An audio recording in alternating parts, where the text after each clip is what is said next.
ஏன்னா அவங்க ஒன்று நான் என்ன செய்தின்னு சொல்லலை, பாடல் எடுக்கும்போது அவங்க எடுத்த பாடல்கள் ஃபுல்லாக செய்தி இருந்ததை குறித்து நான் சந்தோஷப்பட்டேன். கர்த்தருக்கு ஸ்தோத்திரம். இந்த நாளிலும் இந்த நேராகவும் இந்த வீடியோ மூலமாகவும் உங்களை பார்ப்பதிலே மிகுந்த சந்தோஷம் அடைகிறேன். இன்னைக்கு செய்தியினுடைய தலைப்பு அவர் கோல் இன் லைஃப். நம்முடைய கோல், எதை நாம் வாஞ்சிக்கிறோம், நமக்காக நாம் எதை வைத்திருக்கிறோம், எதை அடைய வேண்டும் என்று வைத்திருக்கிறோம் என்ற சிந்தனையோடு இந்த செய்தியை நான் தொடக்க விரும்புகிறேன். ஆண்டவராகிய இயேசு கிறிஸ்து, ஆல்மைட்டி காட் இஸ், திரித்துவத்தில் ஒருவராக அல்லது சன் ஆஃப் காடாக இருந்தவர் மனிதனாக அவதரித்தார். மனிதனை போல வாழ்ந்தார். நம்மை போல எல்லா விதத்திலும் சோதிக்கப்பட்டார். ஒரு மனிதன் மரிப்பது போல சிலுவையிலே மரித்தார். ஆனாலும் அவர் தேவனாக உயிர்த்தெழுந்தார். இந்த உயிர்த்தெழுதல் மாத்திரம் இல்லைன்னா, இந்த உயிர்த்தெழுதல் மாத்திரம் இல்லாமல் இருக்குமே ஆனால் கிறிஸ்தவத்துக்கு அர்த்தமே இருக்க. there is no Christianity. எப்படி ஆகும்? ஒரு மகான் இருந்தார், பிறந்தார், அவர் கண்ணியின் வயிற்றில் பிறந்தார், நமக்காக சிலுவையிலே அறியப்பட்டார், அத்தோட முடிஞ்சிடும். ஸோ இயேசு கிறிஸ்துடைய சீசர்கள் இருந்தாங்க. இயேசு கிறிஸ்துவிய தாய் தகப்பன்மார் இருந்தாங்க, அவரோட கூட பிறந்தவங்க இருந்தாங்க. அநேகருக்கு இயேசு கிறிஸ்துவை புரிந்து கொள்ள முடியவில்லை. ஒரு சிலர் தான் இயேசு கிறிஸ்துவை புரிந்து கொண்டார்கள். அதுவும் அவரை தேவனாக புரிந்து கொள்ளவில்லை, கடவுளாக அவர் புரிந்து கொள்ளவில்லை. சீசர்களுக்கு அவர் தன்னை முற்றிலுமாக வெளிப்படுத்தினார். அவரும் மனுஷரை போல எல்லா பாவிகளையும் போலவும் போய் ஞானஸ்நானம் எடுத்தார். ஞானஸ்நானம் கொடுத்தவருக்கு இவர் தேவ ஆட்டுக்குட்டின்னு நல்லா தெரியும், ஆனால் தேவாதி தேவன்னு அவருக்கு தெரியல. அவருக்கும் பின்னால் சந்தேகம் வந்தது. அவருடைய ஜெப வாழ்க்கையை அவருடைய சீசர்கள் பார்த்தாங்க, ஊழியத்தை அவருடைய சீசர்கள் பார்த்தாங்க, அவருடைய எளிமையான வாழ்வை அவருடைய சீசர்கள் பார்த்தாங்க. முக்கியமாக அவர் தேவனுடைய குமாரன் என்பதையும், அவர் மகிமை புரிந்தவர் என்பதையும், அவர் சாதாரண மனித ரூபத்தில் இருந்தாலும் தெய்வீக பிறவி என்பதையும், அவருடைய வல்லமையும் அவருடைய பரிசுத்தத்தையும் அந்த உன்னத மலையிலே, அந்த டிரான்ஸ்ஃபர்மேஷன், மவுண்ட் ஆஃப் டிரான்ஸ்பிகரேஷன், மறுரூப மலையிலே குறிப்பாக ஒரு சில சீசர்கள் அதை பார்த்தார்கள். அந்த மகிமையை அவர்கள் கண்டார்கள். பிதாவுடைய சத்தத்தை கேட்டார்கள். மோசே எலியா என்பவர்களோடு இயேசு கிறிஸ்து சம்பாசிக்கிற காரியத்தை பார்த்தார். அவர் மரித்தார், அவர் உயிரோடு எழுந்தார், அவர் பரலோகத்துக்கு எடுத்துக்கொள்ளப்பட்டார். அநேக வாக்குத்தத்தங்களை அவருடைய சீசர்களுக்கு கொடுத்தார். ஆண்டவராகிய இயேசு கிறிஸ்து சீசர்களோடு கூட இருந்து அவர்களுக்கு தன்னை அறிவித்தார். நல்லா அவங்க புரிஞ்சுட்டு தொட்டு பார்த்தோன்னு சொல்றாங்க. அவரோடு அமர்ந்து அவர்கள் உணவருந்தினார்கள், அவரோடு போய் அவர்கள் ஊழியம் பண்ணினார்கள், அவருடைய அற்புதங்களை நேராக பார்த்தார்கள், நேராக அவருடைய போதனைகளை நேராக இருந்து கேட்டாங்க, அவர் ஜெபிக்கிற காரியங்களை எல்லாம் அவங்க பார்த்தாங்க. ஆனால் பவுல் என்ற ஒரு அப்போஸ்தலர் அவரை அறியலை. அவருடைய சபைக்கு எதிராக அவன் நின்றவன். ஆனாலும் நேரடியாக அவனுக்கு ஆண்டவர் தரிசனமாகி, அதே நேரத்தில் அந்த பவுல் பழைய ஏற்பாட்டை நன்றாக அறிந்து வைத்திருந்தபடியினாலே பழைய ஏற்பாட்டில் உள்ள இயேசு கிறிஸ்துவை குறித்த நல்ல அறிவை பெற்றவராக இருந்தபடியினாலே அவர் இயேசு கிறிஸ்துவை உண்மையாக அறிந்து கொண்டது மாத்திரமல்ல, நமக்கும் அநேக காரியங்களை எழுதி வைத்து போயிருக்கிறார். கர்த்தருக்கு ஸ்தோத்திரம். இந்த நாளிலே ஒருவேளை physically we cannot be with Jesus Christ, but spiritually we are with Jesus Christ. அவர் நம்மோடு கூட இருக்கிறார். அதே நேரத்தில் அவர் அபிஷேகம் பண்ணின தேவனுடைய வார்த்தைகளும் நம்மோடு கூட இருக்கிறது. இன்றைக்கு அவரை அறிவதற்கு தேவனுடைய ஆவியானவர், அதே நேரத்தில் வேதம், அதே நேரத்தில் நல்ல போதகர்கள் நமக்கு உண்டு, சபை நமக்கு உண்டு. ஆகவே இந்த நாளிலும் அவரை குறித்து சற்று நாம் அதிகமாக அறிந்து நம்முடைய வாழ்க்கையின் நோக்கம் என்ன என்பதை நாம் இந்த நாளிலே தீர்மானம் எடுத்துக்கொள்வோம். அதை குறித்து நாம் சொல்ல சொல்ல உங்களுக்கு புரிய ஆரம்பிக்கும். இயேசு கிறிஸ்து ஒரு நோக்கத்தோடு இந்த உலகத்துக்கு வந்தார். அந்த நோக்கம் என்னன்னா, பாவங்களை மன்னித்து ஒரு எல்லா பாவியையும் பரிசுத்தமாக்கி மகிமைப்படுத்தி அவனை பரலோகத்திலே தேவ பிள்ளையாக வைக்க சித்தம் கொண்டவராக அவர் இறங்கி வந்தார். அதுதான் அவருடைய நோக்கம். உலகத்தில் நமக்கு மாத்திரமல்ல, அவர் உலகத்தில் உள்ள எல்லாருக்கும் உணவு கொடுக்குறாரு, கேட்குறவங்களுக்கு அவர் பதில் கொடுக்குறாரு. ஆனால் விசேஷமாக அவரால் தெரிந்து கொள்ளப்பட்ட ஒரு கூட்டம் உண்டு. அந்த கூட்டத்தில் நீங்கள் இருக்கிறீங்க, நான் இருக்கிறவங்க. கர்த்தருக்கு ஸ்தோத்திரம். ஆகவே அவரை குறித்து எபிரேயர் 5, 7, 8, 9, 10 நாம் வாசிக்கும்போது, எபிரேயர் 5ஆம் அதிகாரம் 7ஆம் வசனம், 8ஆம் வசனம், 9ஆம் வசனம், 10ஆம் வசனம், இது முக்கியமான வார்த்தைகள். இந்த வார்த்தைகளை நான் வாசிக்கிறேன். அவர் மாம்சத்தில் இருந்த நாட்களில், அவர் மாம்சத்தில் இருந்த நாட்களில், அப்போ உலகத்திலே அவர் இருந்தபோது அவர் மாம்சத்தில் இருந்தார். அவருடைய மாம்சமானது ஆதாம் வழியிலே வந்த மாம்சம்.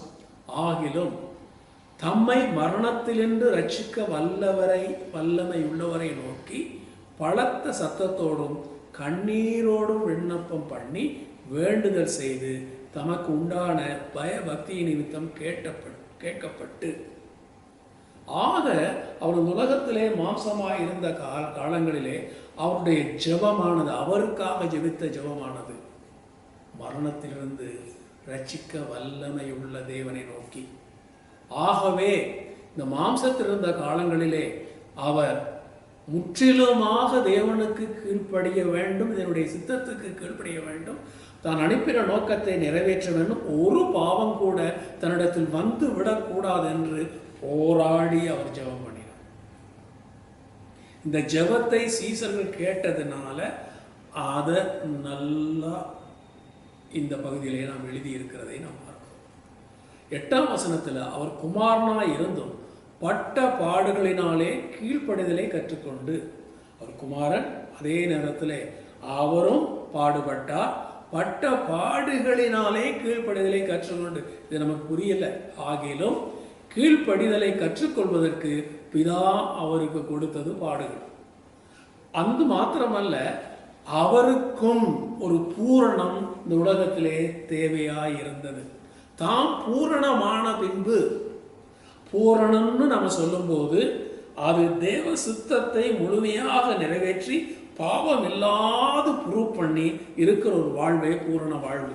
இந்த வாழ்வை ஆண்டவராக இயேசு கிறிஸ்து சிலுவை பரியந்தம் தன்னை தாழ்த்தி தேவனுக்கு கீழ்ப்படிந்து தன்னை முற்றிலுமாக அவர் நமக்காக ஒப்பு கொடுத்தார். அதற்காக ஒரு பெரிய போராட்டமே அவர் போராட வேண்டியிருந்தது. அந்த மாம்ச காலங்களிலே நிறைய சோதனைகள், சாதாரண சாத்தானே வந்து அவரை சோதித்தார்.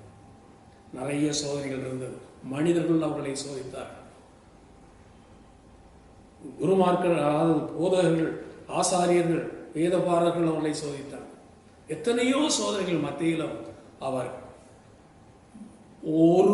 ஒரு மாறுதலான காரியத்தை, ஒரு பாவம் இல்லாமல் அவர் வாழ்ந்தார் என்றால் நாமும் அவரை போல வாழ வேண்டும். வாழ்ந்து அதே நேரத்தில் அவர் எந்த நோக்கத்துக்காக அப்படி வாழ்ந்து மரித்து உயிர்த்தெழுந்தாரோ அந்த நோக்கம் நம்முடைய வாழ்க்கையிலும் நிறைவேற வேண்டும். தாம் பூரணமான பின்பு தமக்கு கீழ்ப்படுகிற யாவரும், 9ஆம் வசனம், நித்திய ரட்சிப்பை அடைவதற்கு காரணமாகி மெல்கிசேதேக்கின் முறையின்படியான பிரதான ஆசாரியர் என்று தேவனாலே நாமம் தரிக்கப்பட்டார். ஆமென். எபிரேயர் 6:1 நான் வாசிக்கிறேன். Hebrew chapter 6 first verse. ஆகையால் கிறிஸ்து இயேசுவை பற்றி சொல்லிய மூல உபதேச வசனங்களை நாம் விட்டு செத்த கிரியைகளுக்கு நீங்களாகவும் மனம் திரும்புதல், தேவன் பேரில் வைக்கும் விசுவாசம், 2ஆம் வசனம், ஸ்நானங்களுக்கு அடுத்த உபதேசம், கைகளை வைக்குதல், மரித்தோரின் உயிர்த்தெழுதல், நித்திய நியாய தீர்ப்பு என்பவைகளாகிய அஸ்திவாரத்தை மறுபடியும் போடாமல். நிறைய நேரங்களில் இந்த அஸ்திவாரமானது மறுபடியும் மறுபடியும் போடப்படுகின்றது. என்னது? ஸ்நானங்களுக்கு அடுத்த உபதேசம், மனம் திரும்பல், செத்த கிரியைகளுக்கு நீங்களாக்கும் மனம் திரும்புதல், தேவன் பேரில் வைக்கும் விசுவாசம், ஸ்நானங்களுக்கு அடுத்த உபதேசம், கைகளை வைத்தல், மரித்தோரின் உயிர்த்தெழுதல், நித்திய நியாய தீர்ப்பு, இவையெல்லாம் அஸ்திவார உபதேசங்கள். இதை திரும்பவும் திரும்பவும் நாம் போடாம திரும்பவும் திரும்ப ஒரு சகோதரத்தில் நான் பேசிக்கிட்டு இருந்தேன். அவர் சொன்னார், நான் ஒரு முறை நான் நம்ம ஞானஸ்தானம் எடுத்திருக்கேன், ஆனால் திரும்ப நல்லா நான் என்னை மனம் திரும்பி நான் ஞானஸ்தானம் எடுக்கணும். என்ன அர்த்தம்? பின்வாங்கி போயிட்டாரு. அன்னைக்கு எடுத்த தீர்மானத்தை அவருடைய அந்த உடன்படிக்கையை அவர் மறந்துட்டார். He want to have a fresh anointing. So இன்றைக்கு திரும்ப திரும்ப இந்த கிண்டர்கார்டன் அஸ்திபார லெவலில் அநேக கிறிஸ்தவர்கள் இருக்கிறாங்க. நீங்களும் நானும் நாம் இருக்கக்கூடாது. நாம் பூரணராகும்படி கடந்து போவோமாக, பூரணராகும்படி கடந்து போவோமாக. ஆண்டவராகிய இயேசு கிறிஸ்து பூரணமாவதற்கு அவர் ஜெபம் பண்ணினார், கண்ணீரோடு ஜெபம் பண்ணினார், மகிழ்ந்த சத்தத்தோடு ஜெபம் பண்ணினார். எப்படி நான் ஒரு பாவம் கூட செய்யக்கூடாது, என்னை மரணத்திலிருந்து தப்புவிக்க வல்லவர் ஒருவரே என்று அவர் மேல் அவர் சார்ந்திருந்தார். நமக்கு ஒரு மாதிரியை வைத்து அவர் போயிருக்கிறார். ஸோ இன்றைக்கு இயேசு கிறிஸ்துவை பார்க்கும்போது ஆசீர்வாதங்கள் வேணும், சுகம் வேணும், அதெல்லாம் ஒரு பக்கம் இருக்கட்டும், பாதுகாப்பு வேணும், அதெல்லாம் அவர் கொடுக்குறாரு.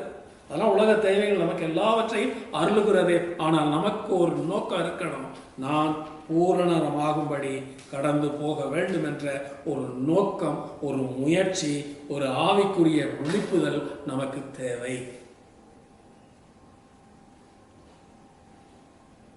ஏன்னா ஏன் சொல்றாருன்னா, ஒரு தரம் பிரகாசிக்கப்பட்டும், 4ஆம் வசனம், பரம ஈவை ருசி பார்த்தும் பரிசுத்த ஆவியை பெற்றும் தேவனுடைய நல்வார்த்தையையும் இனிவரும் உலகத்தின் பலன்களையும் ருசி பார்த்தும் மறுதலித்து போனவர்கள்.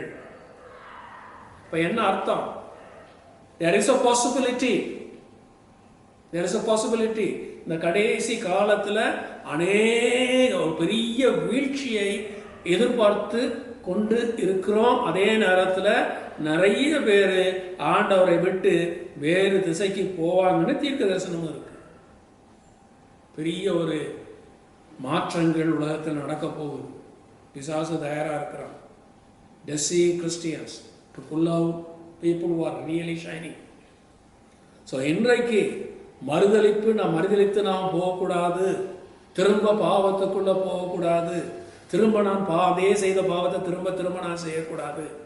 நான் என்ன ஒரு உயர்வை நான் பெற்றுக்கொள்ளணும், ஒரு பரிபூரணத்தை நான் பெற்றுக்கொள்ளணும், பூரணமாகும்படி நான் கடந்து செல்லணும்.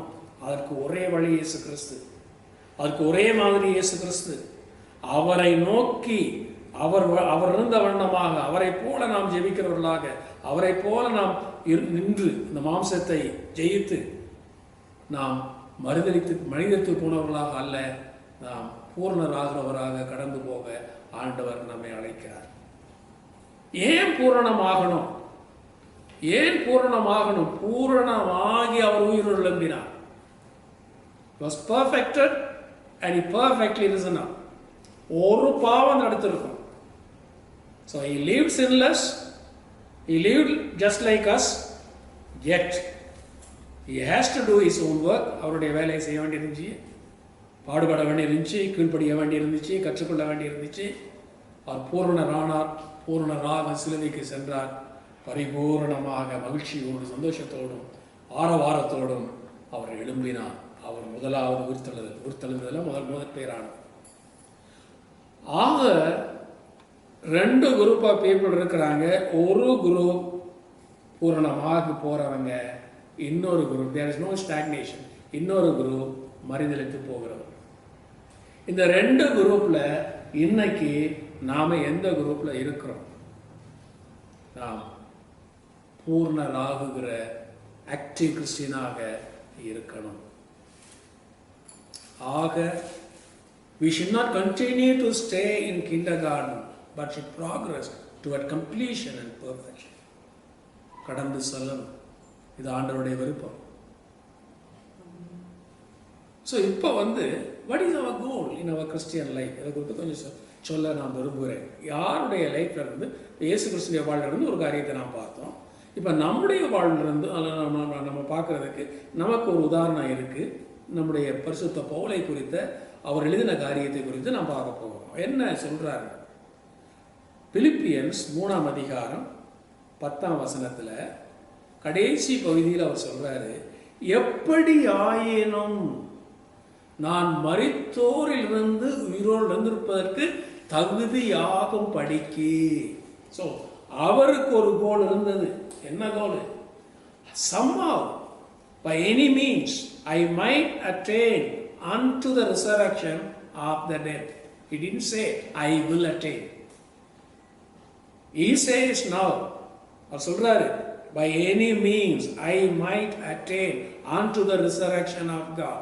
This is for you, my dear friends. எப்படி ஆயினும் சகோதரரே, நீங்களும் நானும் மரித்தோர்ந்து உயிரோடு எழும்புவதற்கு தகுதியாகும் படிக்கு நாம் செய்ய வேண்டிய காரியம் என்ன?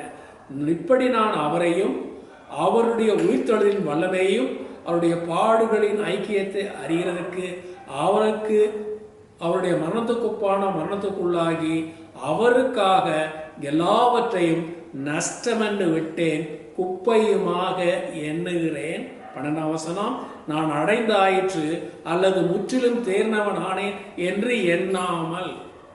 கிறிஸ்து இயேசுவினால் நான் எதற்காக பிடிக்கப்பட்டேனோ அதை நான் பிடித்து கொள்ளும்படி தொடர்கிறேன்னு சொல்லல, ஆசையாய் தொடர்கிறேன். பெரிய பரிசுத்தவான் எழுதுறார். நன்றாக வேதத்தை அறிந்த ஒருத்தர் எழுதுறார். அன்றைக்கு இயேசு கிறிஸ்துவை மறியளித்த மக்கள் மத்தியிலே அவரை சொன்னாலே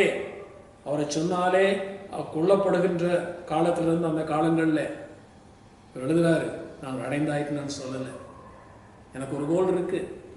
எப்படி ஆயினும் நான் மரித்தோரிலிருந்து ஒரு உறுப்புக்கு தகுதியாகும்படிக்கு, எப்படி ஆயினும் நான் மரித்தோரில் இருந்து உயிரோடு எழுந்திருப்பதற்கு தகுதியாகும்படிக்கு சொல்லல, நான் தகுதி ஆயிட்டேன்னு சொல்லல.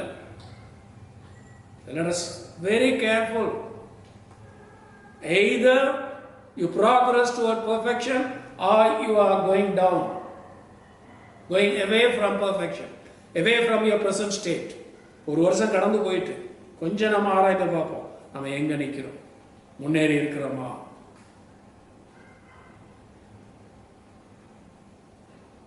எல்லாவற்றையும் நஷ்டம் என்று நாம் எண்ணுகிறோமா, குப்பையுமாக எண்ணுகிறோமா, அல்லது நான் அடைந்தாயிற்று என்று அந்த மனதில் இருக்கிறோமா, முற்றிலும் நான் தேறிட்டேன்னு எண்ணுகிறோமா? இல்லை. நாம் செய்ய வேண்டிய காரியம் ஒன்று.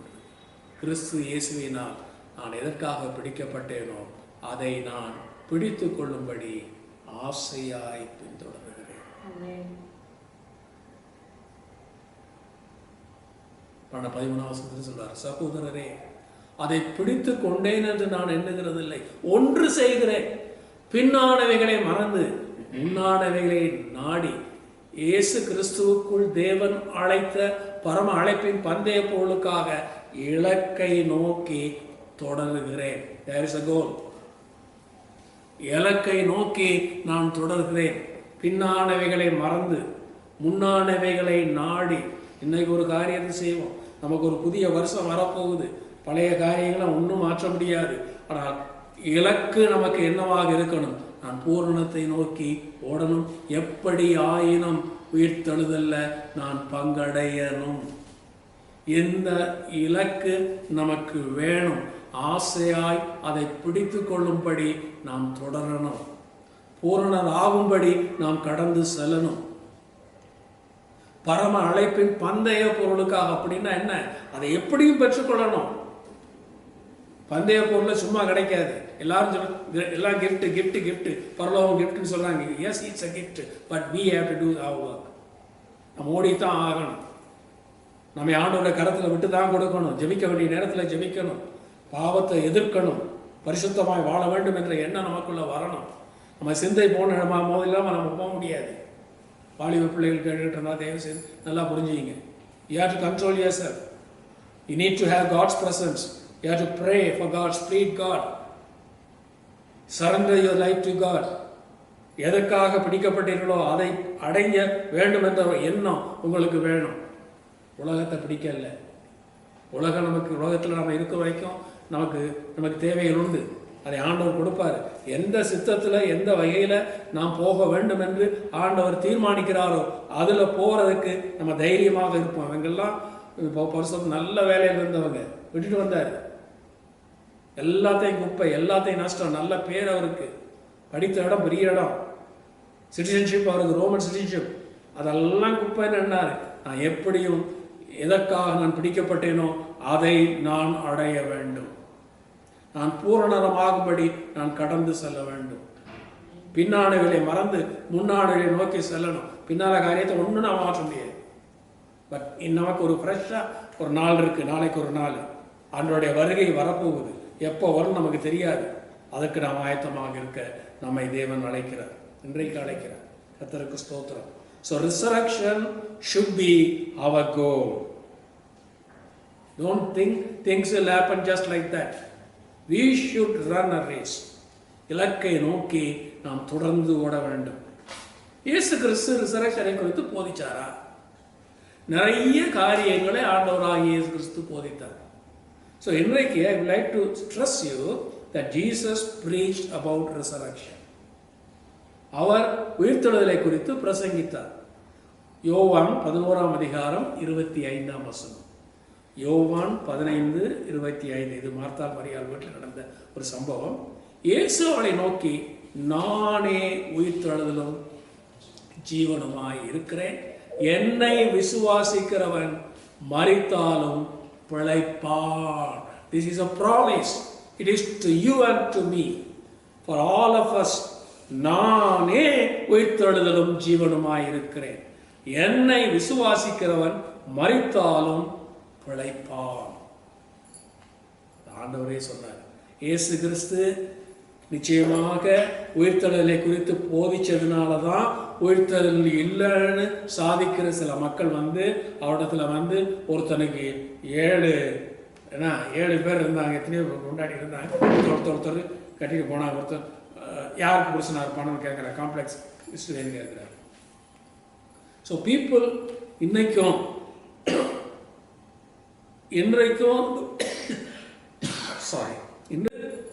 நாமும் தேவனோடு கூட இருக்க போகிறோம். ஒரு நாளில் சடுதியாக கடைசி எக்காலம் ஓதும் போது நமக்கு அந்த சத்தம் கேட்கும்.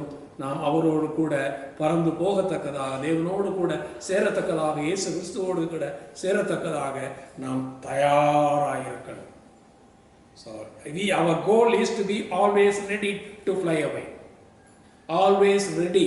அதை நோக்கியே நமது எண்ணங்கள், சிந்தைகள் இருக்கணும். எத்தனையோ உலக பிரகாரமான காரியங்கள் நமக்கு இருக்கு. எத்தனையோ காரியங்கள் நம்மை சுற்றி இருக்கு, பிரச்சனைகள் இருக்கு. அவற்றை எல்லாம் கடவுள் கையில வச்சுட்டு செய்ய வேண்டிய காரியங்கள் இதை மாத்திரம் மறந்துடக்கூடாது. Above all, we should not forget, no sin. No sin. If there is sin repeatedly, if it is coming, careful.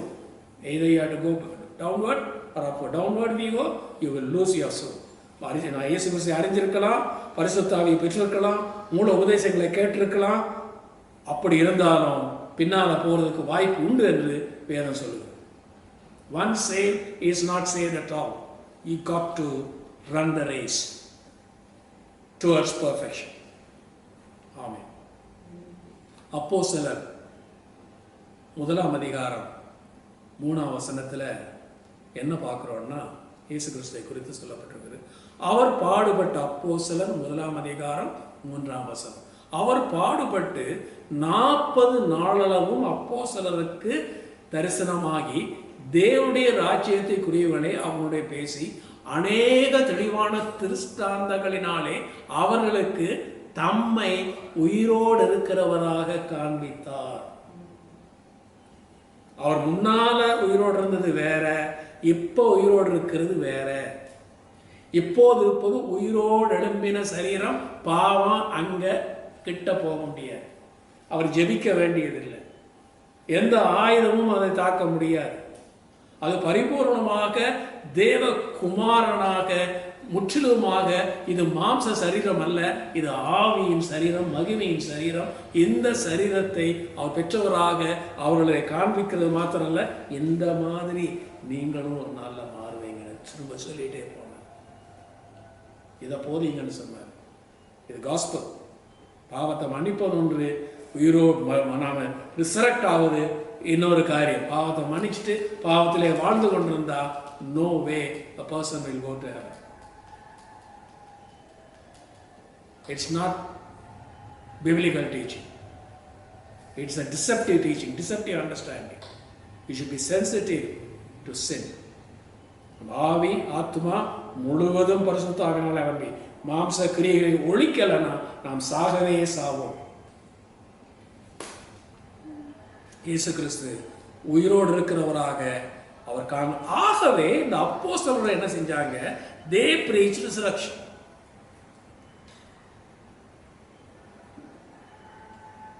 பாருங்க, அப்போஸ்தலர் 4 அதிகாரம் முதல் 2, 3, 4 வசனங்களை திருப்பிங்க. அப்போஸ்தலர் 4 அதிகாரம் 1, 2, 3, 4 இதுல பார்க்கும்போது அவர்கள் இந்த அப்போஸ்தலர்கள் ஜனங்களுடைய பேசிக் கொண்டிருக்கிறாங்க. 2ஆம் வசனத்துல அவர்கள் ஜனங்களுக்கு உபதேசிக்கிறதுனாலும் இயேசுவை முன்னிட்டு மரித்தோரிலிருந்து உயிர்த்தெழுதலை பிரசங்கிக்கிறதுனாலும் சினம் கொண்டு. அப்ப இவங்க என்னத்தை பிரசங்கித்தாங்க? இயேசு கிறிஸ்துவை பிரசங்கித்தாங்க, மரித்தோரிலிருந்து உயிர்த்தெழுதலை பிரசங்கித்தாங்க. Two things they preach. They preach about Jesus. They preach especially about the goal. That is, மரித்தோரிலிருந்து உயிர்த்தெழுதலை பிரசங்கித்தாங்க. எல்லாம் என்ன? இயேசு எதுக்காக வந்தாரு? உயிர்த்தெழுதலை நமக்கு கொடுக்கவே இயேசு கிறிஸ்து வந்தார். உயிர்த்தெழுதலை அடைய இயேசு கிறிஸ்துவான் போதித்த போதனைகள் எல்லாம் உயிர்த்தெழுதல் அடையணும், மறுரூபம் ஆகணும், அவர் வந்தா மகிமைக்கு எடுத்துக்கொள்ளப்படணும். இதை பிரசங்கத்தினால காவல வைச்சாங்க. ஆனா 4ஆம் வசனத்துல வசனத்தை கேட்டவர்கள் அநேகர் விசுவாசித்தார்கள்.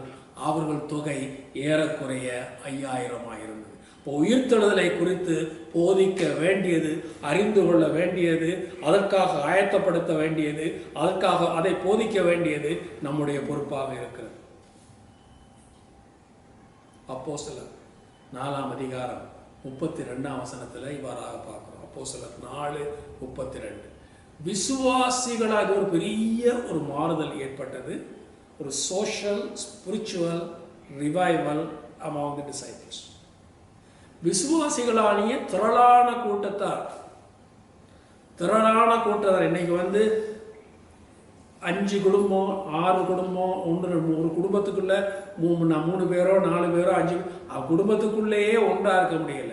ஒரே இருதயம், ஒரே மனது இல்லை. ஏன் இல்லை? நோக்கம் இல்லை. வேற ஒவ்வொருத்தருக்கும் நோக்கம், வெவ்வேறு நோக்கம்.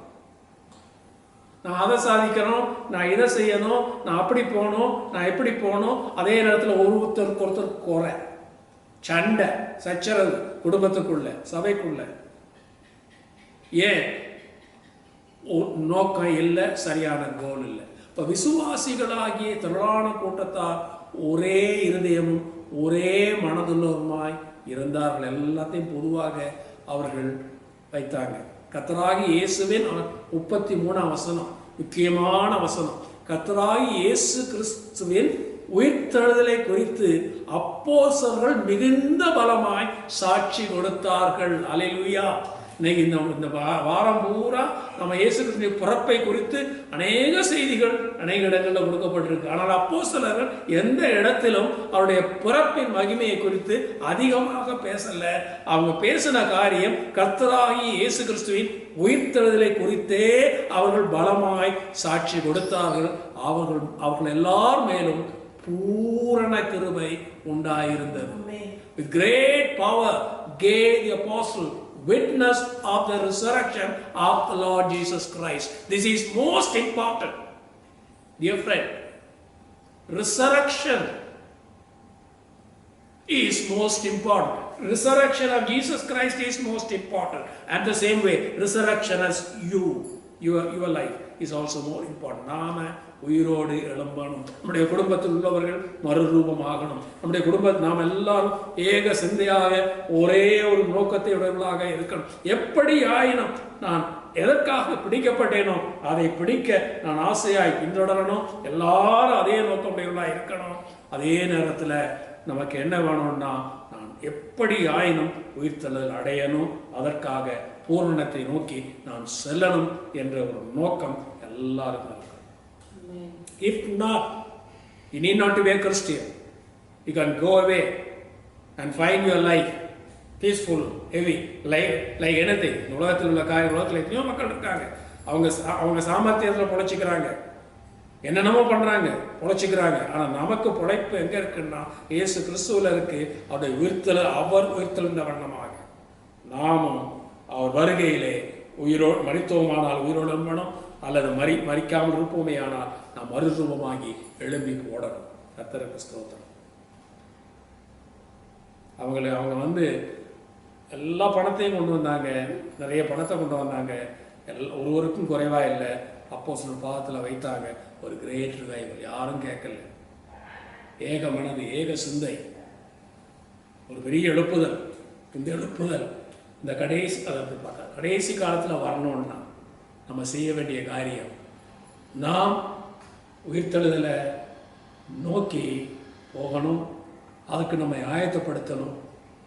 அதே நேரத்தில் மற்றவர்களுக்கும் அதை போதிக்கணும். கர்த்தருக்கு ஸ்தோத்திரம்.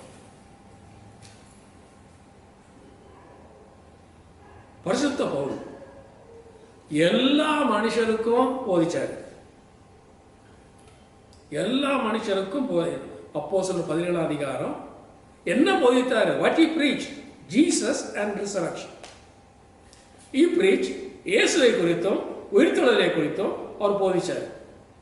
அத்தேனே பட்டணத்தில் 17 அதிகாரம் அப்போஸ்தலர் 17 அதிகாரம் 16 அத்தேனே பட்டணத்தில் பவுல் அவர்களுக்காக காத்து கொண்டிருக்கையில் அந்த பட்டணம் விக்கிரகங்களால் நிறைந்ததை கண்டு தன் ஆவியில் மிகுந்த வைராக்கியம் அடைந்து ஜெப ஆலயத்தில் யூதரோடும் பக்தி உள்ளவர்களோடும் சந்தை வழியில் எதிர்பட்டவர்களோடும் தினந்தோறும் சம்பாசனை பண்ணினான். தினந்தோறும் சம்பாசனை, யூதரோடும் பக்தி உள்ளவர்கள், common people in the market place, அங்க ஒவ்வொரு நாளும் அவர் சம்பாதித்தார். என்ன சம்பாதித்தார்னா 18ஆம் வசனத்தில் இருந்து இயேசுவையும் உயிர்த்தெழுதலையும் அவர்களுக்கு பிரசங்கித்தார். அவன் இயேசுவையும் உயிர்த்தெழுதலையும் அவங்களே சொல்றாங்க. What he preached? He preached unto them Jesus and the resurrection. இயேசுவையும் 18ஆம் வசனத்தில் இயேசுவையும் அப்போஸ்தலர் 17-18 what was preached அத்தேனே பட்டணத்தில் என்ன பிரீச் பண்ண? இயேசுவையும் அவருடைய உயிர்த்தெழுதலையும் பிரசங்கித்தார். கர்த்தருக்கு ஸ்தோத்திரம். ஷார்ப்பா நம்ம இன்னைக்கு சுவிசேஷத்தை சொல்லணும். அப்பா பரலோகம் போகணுமா? இயேசுதான் வழி. வந்துட்டேயா? ஞானஸ்நானம், மனம் திரும்ப, ஞானஸ்நானம், பரிசுத்த வாழ்வு, ஒரே கோல், அவரை பார்க்கணும். இன்னைக்கு எல்லாம் மாறி போய், நீ வா உன்னை ஆசீர்வதிப்பார், நீ வா உனக்கு பணக்காரர் வைப்பார், நீ வா உனக்கு சவுண்ட், அதெல்லாம் by product. That's not a main product. முக்கியமான காரியத்தை விட்டுட்டு தேவையில்லாத காரியங்களை சொல்ற சபைகள் இன்னைக்கு கிறிஸ்தவம் மலர்ந்து போச்சு. இன்னைக்கு எத்தனையோ சைக்காலஜிக்கல் டீச்சிங்ஸ், ஃபிலாசபிக்கல் டீச்சிங்ஸ் எல்லாம் வெளியே இருக்கு. நமக்கு இங்கே என்ன வேணும்? இயேசுவை குறித்த டீச்சிங் வேணும், உயிர்த்தெழுதலை குறித்த டீச்சிங் வேணும்.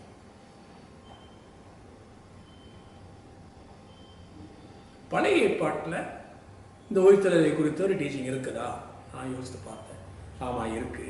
தானியேல் 12ஆம் அதிகாரம் முதல் வசனங்களில் முதல் 2-3 வசனங்களை நான் வாசிக்கிறேன். கர்த்தருக்கு ஸ்தோத்திரம். உன் ஜனத்தின் புத்திரருக்காக நிற்கிற பெரிய அதிபதியாகிய மிகாவேல் அக்காலத்தில் எழும்புவான். உன் ஜனத்தின் புத்திரர்னு சொல்லும் போது யூதரை குறித்து சொல்லுகிறது. நிற்கிற பெரிய அதிபதியாகி மிகாவேல் அப்பொழுது எழும்புவான். யாதொரு ஜாதியும் தோன்றினது முதல் அது காலம் மட்டும் உண்டாயிராத ஆபத்து காலம் வரும். இது மகா உபத்திரவ காலத்தை குறிக்கிறது. அந்த காலத்துல யார் எழும்புவான்னா அதிபதியாகிய மிகாவேல் எழும்புவாங்க. அவர் எழும்புவார். இன்னைக்கு சில கிறிஸ்தவர்கள் சொல்றாங்க மிகாவேல்லாம் நம்ம சபையை பாதுகாத்துட்டு இருக்காரு, அவர் தான் தடை பண்றாரு, அவர் எடுத்துக்கொள்ளப்படுவார்னு சொல்றாங்க. இல்லை, மிகாவேல் கம் அட் தட் டைம். யாரும் செய்ய முடியாத காலம் அப்படிப்பட்ட ஒரு காலத்துல வரப்போகுது. Nobody can work. சபை எடுத்துக்கொள்ளப்பட்டு பெரிய ஆபத்து ஜனத்தின் மேல முக்கியமாக யூத ஜனத்தின் மேல வரப்போகுது. அக்காலத்திலே புஸ்தகத்தில் எழுதி இருக்கிறவர்களாக காணப்படுகிற உன் ஜனங்கள் அனைவரும் விடுவிக்கப்படுவார்கள். Everyone that shall found written in the book.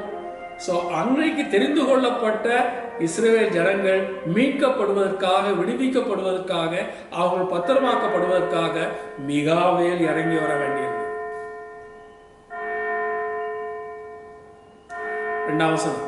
பூமியின் தூளிலே நித்திரைபடுவதாக அநேகரில் சிலர் நித்திய ஜீவனுக்கும் சிலர் நித்திய நிந்தைக்கும் இகழ்ச்சிக்கும் விழித்து எழுந்திருப்பார்கள். இது கடைசி காலத்துல நடக்க போகிற, அதாவது 1000 வருஷம் அரசாட்சிக்கு பின்பாக நடக்க போகிற உயிர்த்தெழுதல் இதை குறித்து இங்கே பார்க்கிறோம். பூமியின் தூளிலே நித்திரை அநேகரில் சிலர் நித்திய ஜீவனுக்கும் சிலர் நித்தியக்கும் இகழ்ச்சிக்கும் விழுந்து, இது ரெண்டையும் நம்ம சேர்த்தும் பார்க்கலாம். முதலாவது என்னுடைய பிள்ளைகள் எழும்புவாங்க, பின்னால எல்லாரும் எழும்புவாங்க. 3ஆம் வசனம். ஞானவான்கள் ஆகாய மண்டலத்தின் ஒளியை போலவும் அநேகரை நீதிக்கு உட்படுத்துவது. இது உங்களுக்கும் எனக்கும் உள்ள ஒரு ஒரு வசனம்.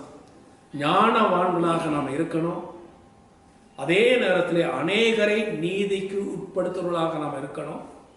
அப்படி இருந்தா நட்சத்திரங்களை போலவும் என்றென்றைக்கும் உள்ள சதா காலங்களிலும் இவர்கள் பிரகாசிப்பார்கள் என்று அப்போவே வேதத்தில் தானியேல் எழுதி வைத்திருக்கிறார்.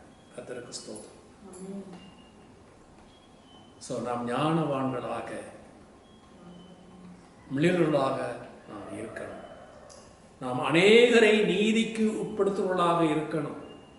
Don't be a selfish Christian. Don't be a Christian only attending church or attending prayer program, attending seminars, attending discourses, increasing your knowledge, or analyzing the preachers, but be a person bringing many people into the righteousness.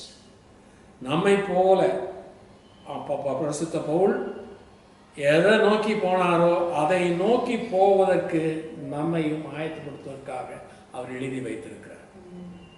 ஆண்டவராகிய இயேசு கிறிஸ்து அந்த உயிர்த்தெழுதலை நோக்கி நடந்தபடியினாலே பாவங்களை எல்லாம் நிவர்த்தியாக்கி அவர் பரிசுத்தமாக வாழ்ந்து அந்த உயிர்த்தெழுதலை நோக்கி அவர் நடந்த வண்ணமாக அதே பாதையிலே நாமும் சென்று அநேகரை நீதிக்கு உட்படுத்துவர்களாக ஞானவான்களாக இருக்க தேவன் நம்மை அழைக்கிறார், உங்களை அழைக்கிறார், என்னை அழைக்கிறார், ஒவ்வொரு குடும்பத்தையும் அழைக்கிறார். If there is oneness in thought, surely there is only one goal. எல்லாரும் ஏகமா போகும், ஒருத்தருக்கு உதவி செய்யும், ஒருத்தர் பாரங்களை சுமப்போம், ஒருத்தருக்காக ஜெபம் பண்ணுவோம். எப்படி வா ஓடி வா, என்னன்னா நீ பாருங்க, யாரோ ஒருத்தங்க விரட்டுறாங்க அப்படின்னா குடும்பமாக நம்ம போகணும், எப்படியும் பாதுகாப்புக்குள்ள ஓடணும். ஓடுற மாதிரி பாவத்தை விட்டு ஓட வேண்டிய பொறுப்பு நம்ம ஒவ்வொருவருக்கும் உண்டு. சபையில் இருக்க அத்தனை பேருக்கும் உண்டு. பாவத்தை குறித்து கண்டித்து உணர்த்தணும், திரும்பன்னு சொல்லணும், வார்ன் பண்ணணும். இது அவசியம். பட்டர் போட்டுட்டு நீ நல்லா இருக்க, அப்படி இருக்க, அவனை ஆக்குவார், அப்படி பண்ணி வாழ்க்கை, நீ அதை பண்ணு, இதை பண்ணு, இந்த பாசிட்டிவ் நல்லது தான், இல்லைன்னு சொல்லலை. Encouraging words is good. But if you miss the goal, you can be a good Christian, but you will never reach the goal. So you have to strive to go into perfection. பூரணர் ஆகும்படி கடந்து போக ஆண்டவர் இந்த வருடத்தின் கடைசி நேரத்தில் நமக்கு நிறைய காரியங்கள் ஆண்டவர் செய்திருக்கிறார். Many things God has done, but He is expecting us to do this. You do your work. குப்பை, நஷ்டம், அதெல்லாம் உலகத்தில் இருக்கிற காரியங்கள்லாம் குப்பை, நஷ்டம், அதை எண்ணிக்கணும். இது தேவை தான். குப்பையும் தேவை, நமக்கு பணம் தேவையாக இருக்குது, வசதிகள் தேவையாக இருக்குது. ஆனால் அவை நமக்கு வாழ்வு அல்ல. நமக்கு வாழ்வு தருகின்ற இயேசு கிறிஸ்து பரிசுத்தமாக ஜீவித்த அந்த ஜீவியம் அவரை போல நாம் மாற, டிரான்ஸ்ஃபார்ம் ஆக அழைக்கிறார். ஒரு நாளில் அவர் உயிர்த்தெழுந்த வண்ணமாக நாம் உயிர்த்தல தேவன் நம்மை அழைக்கிறார். So let us fix our goal. நமக்கு அந்த கோலை நம்ம கரெக்டாக ஃபிக்ஸ் பண்ணுவோம். Let us forget the past, proceed new to reach the perfection. அவருடைய பிரசன்ஸ் நம்மோட கூட இருக்கு. எல்லா ப்ரொடெக்ஷனும் நம்மகிட்ட இருக்கு. அவர் நம்ம பாடின மாதிரி கண்ணின் மணியாக நம்மை காக்கிறார். ஆகவே தைரியமாக இயேசுவையும் உயிர்த்தெழுதலையும் குறித்து நாம் பிரசங்கிப்போம். ஏற்றுக்கொள்ளுங்க, ஏற்றுக்கொள்ளட்டும், ஏற்றுக்கொள்ளாதவங்க போகட்டும். சபையில் இதே குறித்த பிரசங்கங்கள் நிறைய பேருக்கு பிடிக்காது. என்ன பிடிக்கும்? நீங்கள் நல்லா இருக்கீங்க, நல்லா வருவீங்க, பின்னால் அப்படி இருக்க போகிறீங்க, இப்படி இருக்க போகிறீங்க, இதை சொல்கிறது தான் பிடிக்குது. So we have to be very, அவர் சொல்கிற மன்னமாக, பரிசுத்த போல் சொன்ன மன்னமா, அவரும் சொல்கிறார், நாம் அடைந்தாயிற்று இல்லை, எப்படின்னு அடையணும். அதற்காக கடைசியில் தான் சொல்கிறார், நல்ல போராட்டத்தை போராடினேன், ஓட்டத்தை முடிச்சேன், ஜீவ கிரீடவனுக்காக வைக்கப்பட்டிருக்கிறது. So this should be our statement at the last moment of our life. We do not know when. Let us be always ready. Let us walk towards this perfection. அவர் நம்முடைய பிரதான ஆசாரியராக இருக்கிறார். நமக்கு நம்மை நேசிக்கிற, நமக்காக சிலுவைக்கு சென்றவர் பிரதான ஆசாரியர். ஸோ தைரியமாக பரிசுத்த ஸ்தலத்துக்குள்ளே நாம் பிரவேசிப்போம் இருக்கிற வண்ணமாக. எதுக்காக? சரியான கிருபையை பெற்று உயிர்த்தெழுதல் எப்படியும் அடைய வேண்டும் என்ற நோக்கத்தோடு, கண்ணீரோடும் விண்ணப்பத்தோடும் ஒரு சமூகத்திலே போய் கதறி அழுது, ஆண்டவரே என்னை பரிசுத்தப்படுத்துங்க, பரிசுத்தமாக வாழ எனக்கு உதவி செய்யுங்க, உம்மை போல நான் பூரணமாக மாறணும், எனக்குள்ள அப்படிப்பட்ட சிந்தை வேணும், நானும் அநேகருக்கு அந்த உயிர்த்தெழுதலை குறித்து, இயேசுவை குறித்தும் உயிர்த்தெழுதலை குறித்தும் பிரசங்கிக்கணும், அநேகரை நீதிக்குள்ளாக கொண்டு வரணும் என்ற எண்ணம் எனக்குள்ள இறங்கட்டும். ஞானவானாக நாங்கள் இருக்கோம். ஞானவான்னா அதிகமாக சம்பாதிக்கிறவங்க ஞானவான்கள் அல்ல, அதிகம் படித்தவங்க ஞானவான்கள் அல்ல, அதிகம் புத்தி சொல்றவங்க ஞானவான்கள். யார் ஞானவான்கள்? தானியலை பொறுத்தல்ல, நிறைய பேரை நீதிக்குள்ள கொண்டு வருவாங்க ஞானம். ஸோ நமக்குள்ள இன்னைக்கு ஒரு உயிர்த்தெழுதல் வேணும், ரிவைவல், ஏக சிந்தை, ஒரே நோக்கம், ஒரே கோல். இது குடும்பத்தில் வரணும், தனிப்பட்ட வாழ்க்கையில் வரணும். அப்படி வரும்போது தகப்பன், பிள்ளை, மனைவி, சுற்றத்தார் எல்லாம் ஏகமாக மாறும். ஏகமாக ஒன்று வீட்டுக்குள்ளே இருக்கிற வீட்டுக்குள்ளே ஒரு ஏக சிந்தை இருக்கும், ஏக நோக்கம் இருக்கும். அந்த நோக்கம் வந்துச்சுன்னா கொடுக்கல் வாங்கல் எல்லாம் பிரச்சனையே இல்லை. இல்லை நீ நான் அங்கே போட்டி பொறாமை போட்டிகள் இதெல்லாம் நீ தப்புப்பட்டேன் நான் தப்புப்பட்டேன் அதெல்லாம் வரவே வராது. ஒரே நோக்கம் ரிவைவல். ஒரே நோக்கம் என்னது? நான் அந்த பூரணத்தை நோக்கி ஓடணும். எதற்காக பிடிக்கப்பட்டேனோ அதை நாம் நோக்கி ஓடணும். பூரணத்தை நோக்கி ஓடுவது மாத்திரம் இல்லை, எப்படி ஆயினும் நான் உயிர் ஓடணும். எனக்குள்ள ஒரு பாவம் வந்து அறிக்கை பண்ணாமல் நான் இறந்துடக்கூடாது. பாவத்தில் நான் ஜீவிக்கக்கூடாது. பாவம் என்னை மேற்கொள்ளக்கூடாது.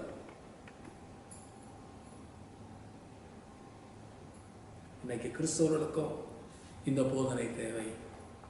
தேவனுக்கு பயந்தவர்களுக்கும் இந்த போதனை தேவை, சாதாரண மக்களுக்கும் இந்த போதனை தேவை. இயேசு கிறிஸ்துவை குறித்தும் உயிர்த்தெழுதலை குறித்தும் போதனை எல்லாருக்கும் தேவை. ஆகவே இதற்கு ஆயத்தப்படுத்தி நம்மையும் நாம் ஆயத்தப்படுத்தி மற்றவர்களுக்கும் போதிக்க ஆண்டவர் உங்களை எல்லாரையும் ஆண்டவர் அழைக்கிறார். உலகம் எப்படி மாறப்போகுதுன்னு நமக்கு தெரியல. You don't know how this world is going to turn into complex state. நிறைய காரியங்கள் நடக்குது. ஒரு பக்கம் என்னமோ இந்த க்ரீன் ஹவுஸ் கேஸ்ன்னு சொல்கிறாங்க, இன்னொரு பக்கம் கடல்லாம் மேலே எழும்ப போகுது, நிறைய தீவுகள் போக போகுதுன்னு சொல்கிறாங்க, இன்னொரு பக்கம் சூரியன் சூரியனுடைய பவரெல்லாம் குறைச்சிட்டு வந்து போகிறாங்க, இன்னொரு பக்கம் உலகம் ஒரு சிலர் உலகம் விரிஞ்சிட்டு போகுறாங்க, சிலவங்க போயிட்டு போகுறாங்க.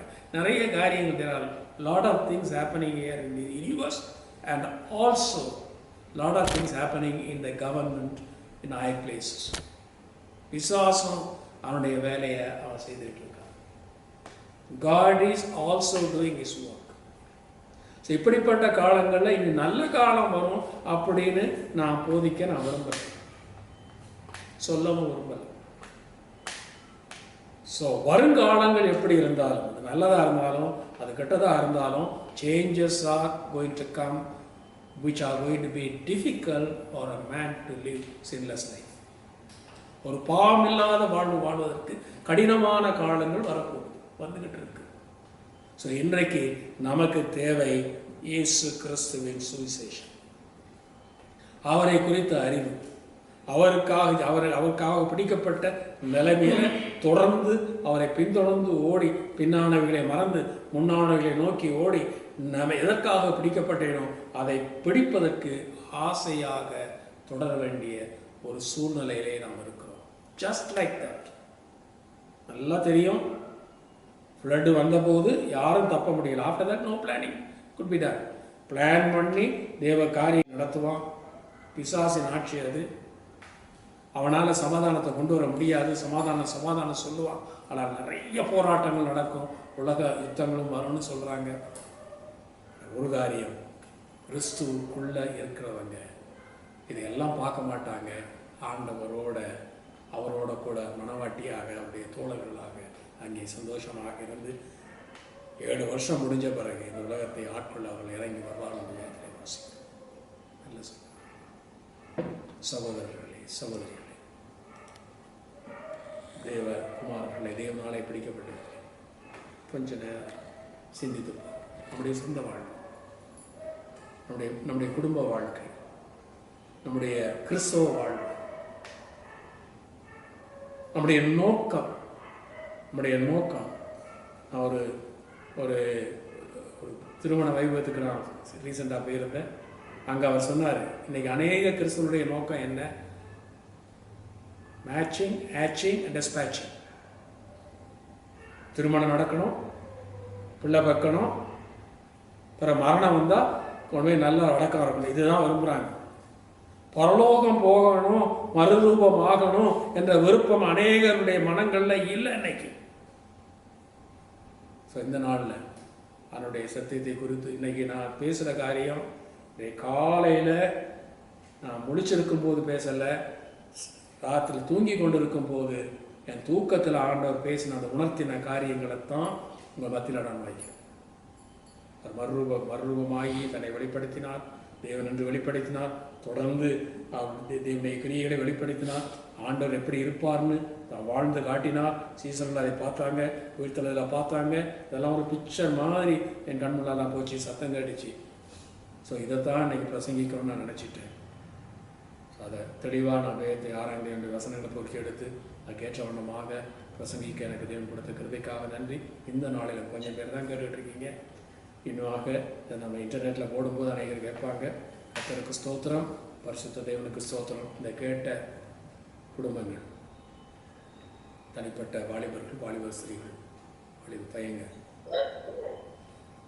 ஒரு நல்ல ஒரு எழுப்புதலை நாவியை பெற்று பழையவைகள் யாவும் ஒழிந்தன, எல்லாம் புதிதாக, புதிய வருஷம் வரப்போகுது, புதிய நாட்கள் வரப்போகுது.